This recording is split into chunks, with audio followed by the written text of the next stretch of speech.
ada hal menarik yang gue tangkep. Di sini gue belajar tentang sebuah buku yang berjudul Berani Tidak Disukai, karya Ichiro Kishimi dan Fumitake Koga. Ini fenomena dari Jepang untuk membebaskan diri, mengubah hidup dan meraih kebahagiaan sejati. Jadi di sini ceritanya itu ada seorang filsuf dan juga pemuda. Jadi ini ringan untuk dibaca. Ini gue buat video karena gue sedang mencoba untuk menjadi lebih baik, seperti itu. Pada judul yang keberapa ya ini ya? Ya kurang lebih pada judul yang ketiga di sini tertulis judulnya yaitu adalah trauma itu tidak ada. Jadi ada pemuda, dia bertanya kepada seorang filsuf.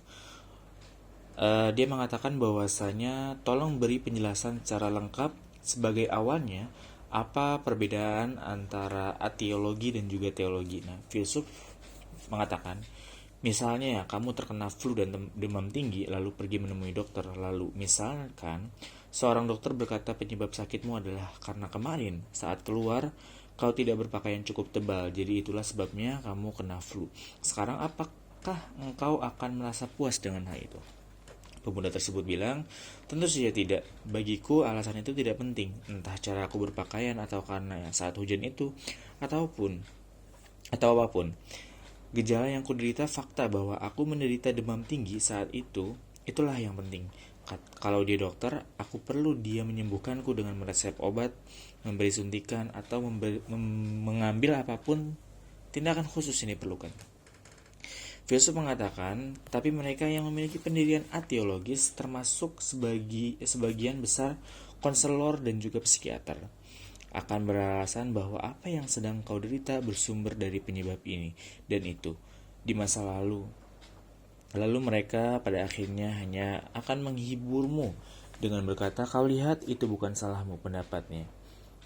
Yang disebut-sebut sebagai trauma adalah ciri khas ateologi. Pemuda tersebut bilang, tunggu dulu, apakah engkau sama sekali menyangkal keberadaan trauma? Ya benar, kata seorang filsuf. Apa? Bukankah kau, atau dalam hal ini kurasa Adler, memiliki otoritas dalam psikologi? Pemuda tersebut mengatakan hal tersebut. Filsuf berkata, dalam teori psikologi Adler, trauma secara definitif tidak diterima. Ini poin yang benar-benar baru dan juga revolusioner. Tentu saja, pandangan penganut gagasan Freud tentang trauma adalah hal yang menarik. Gagasan Freud ialah bahwa luka batin seorang trauma menyebabkan ketidakbahagiaannya saat ini. Sewaktu kau memperlakukan hidup seorang sebagai narasi yang luas, ada hubungan sebab akibat yang mudah dipahami dan kesadaran tentang pengembangan dramatis yang menciptakan kesan yang kuat dan sangat menarik. Tapi Adler yang menolak alasan trauma tersebut menyatakan sebagai berikut. Tidak ada pengalaman yang dengan sendirinya menyebabkan keberhasilan atau kegagalan kita. Kita tidak menderita shock akibat pengalaman kita yang dinamakan trauma. Namun sebaliknya, kita mengartikannya sesuai dengan tujuan kita. Kita tidak ditentukan oleh pengalaman kita, namun arti yang kita berikan pada pengalaman-pengalaman tersebut menentukan dengan sendirinya. Pemuda tersebut berkata, jadi kita mengartikan pengalaman-pengalaman itu sesuai dengan tujuan kita. Filsuf bilang, tepat sekali, berfokuslah pada poin yang ditekankan. Adler di sini ketika dia menyebutkan bahwa diri kita ditentukan bukan oleh pengalaman kita sendiri, tapi oleh makna yang kita berikan kepada pengalaman kita. Bukan berarti dia mengatakan bahwa pengalaman tentang malapetaka buruk atau memperlakukan kejam saat kanak-kanak atau insiden lain semacamnya tidak mempengaruhi pembentukan kepribadiannya. Pengaruhnya kuat. Namun, yang penting di sini adalah bahwa tidak ada yang benar-benar ditentukan oleh pengaruh tersebut. Kita menentukan hidup kita sendiri menurut makna yang kita berikan pada pengalaman di masa lalu. Hidupmu bukanlah sesuatu yang diberikan oleh orang lain, tetapi sesuatu yang kau pilih diri sendiri, dan kaulah yang bisa memutuskan bagaimana caramu menjalankan hidup. Pemuda tersebut berkata, oke. Jadi maksudmu temanmu yang mengunci diri di kamar karena dia sebenarnya memilih hidup dengan cara itu. Ini serius. Percayalah padaku, itu bukan kemauannya. Kalaupun iya, keadaanlah yang memaksanya untuk memilih. Dia tidak punya pilihan selain menjadi dirinya yang sekarang. Filsuf mengatakan tidak. Meskipun seandainya kawanmu benar-benar berpikir aku tidak bisa berbaur dengan masyarakat karena aku telah diperlakukan kejam oleh orang tuaku, ini tetap saja karena tujuannya adalah berpikir dengan demikian. Pemuda tersebut bertanya, tujuan macam apa itu? Filsuf berkata, tujuan yang mendesak barangkali adalah tujuan untuk tidak keluar. Dia menciptakan rasa cemas dan takut sebagai alasannya untuk tetap tinggal di dalam. Pemuda tersebut berkata, tapi mengapa dia tidak mau keluar? Disitulah persoalannya. Filsuf berkata, ya, pikirkan ini dari sudut pandang orang tuanya. Bagaimana rasanya kalau anakmu mengunci diri di kamar? Pemuda tersebut berkata, aku pasti khawatir tentu saja. Aku pasti ingin membantunya kembali ke masyarakat. Aku pasti ingin dia baik-baik saja dan aku pasti bertanya-tanya apakah aku membesarkannya dengan cara yang kurang tepat. Aku yakin aku merasa sangat prihatin dan mencoba segala cara yang terfikir untuk membantunya kembali ke eksistensi yang normal. Filsuf berkata, itulah masalahnya. Di mana? Pemuda tersebut bertanya. Kalau aku tinggal di dalam kamar sepanjang waktu dan tidak pernah keluar sekalipun, orang tuaku akan cemas. Aku bisa membuat seluruh perhatian orang tuaku terpusat padaku. Mereka akan bersikap sangat hati-hati di sekitarku dan selalu memperlakukanku seperti barang yang mudah pecah.